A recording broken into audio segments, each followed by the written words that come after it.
Okay, on to Lifestyle 101 Boundaries Part 3, Strangers and Acquaintances. Strangers and acquaintances are generally people that you don't know or you don't know well, nor do you know their intentions. So boundary number 1, expectations and intentions.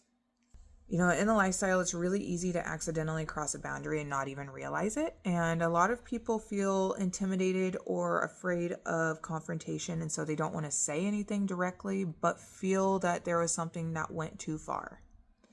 The easiest way to avoid this is to check bios of others that are in that group. And you can actually list out your relationship dynamics. You can list out your rules or your specific requests.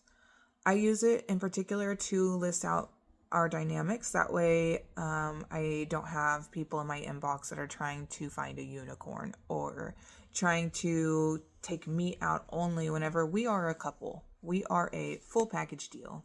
And I also don't have open DMs because, frankly, my time is very busy.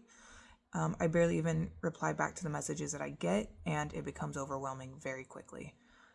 So instead of putting that pressure on myself, I put that boundary out there in my Facebook bios that I do not have open DMs and only add me as a friend if you know me personally. While that example is Facebook specific, I do include that in my bios of all of my profiles, including TikTok, Instagram, Facebook, SDC, FET, etc. Now, on that topic, don't be offended if somebody doesn't add your LS profile. Something that I have seen frequently is that people will build separate profiles for their LS account for discretion, and at the end of the name, they'll put LS. If they don't want others to know, they're not going to add it. And they don't want to have to be rude and go out to you directly and say, why did you do this? They're just not going to add you or they'll delete your request. Now, this all ties back to discretion, which is going to be my next topic of focus. So I'm not going to get too far into the weeds there. Boundary number 2, privacy settings. I'm not going to go too far into detail on this because I feel like everybody should already know their privacy settings. And if you don't, that's something you should stop and do like right this second. One thing that is commonly overlooked is that once you put something on the internet and it's public, it is generally there to stay. Now, I can tell you from experience with posting to Reddit, whenever I posted something that I felt was a little too risque, and I decided that I wanted to remove it. And even though I removed it, I went back and searched the Google results later on and found that that post was still there. So if you post anything to Reddit, I can almost guarantee you that it will never come off the internet. Be careful, be leery. Don't post anything on Reddit that is personally identifiable.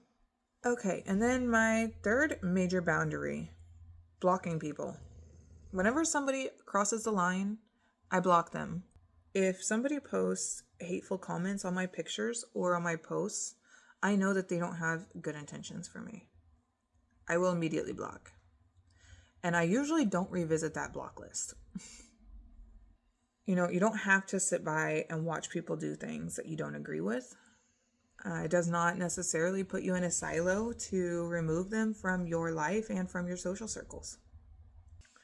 And I'll be the first to admit that when it comes to my online interactions, sometimes I am not great at maintaining my boundaries. I'm very strong-willed, I'm very outspoken, and I like to talk a lot in a lot of cases.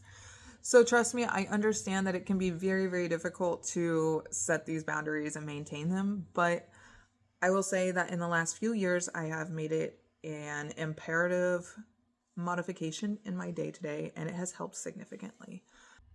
And when I say block people, I don't mean just online. I mean in person as well. So if somebody walks up to you and says something that's like wildly offensive or you just flat out think is inappropriate, feel free to walk away. Block them from your life. Let your partner know. Let any of the people that you're at that event with know that they made you feel uncomfortable in this way. And then that way people can be on guard. You have to watch out for yourself. And you have friends that are with you in most cases, or your partner in most cases, that can help keep you safe.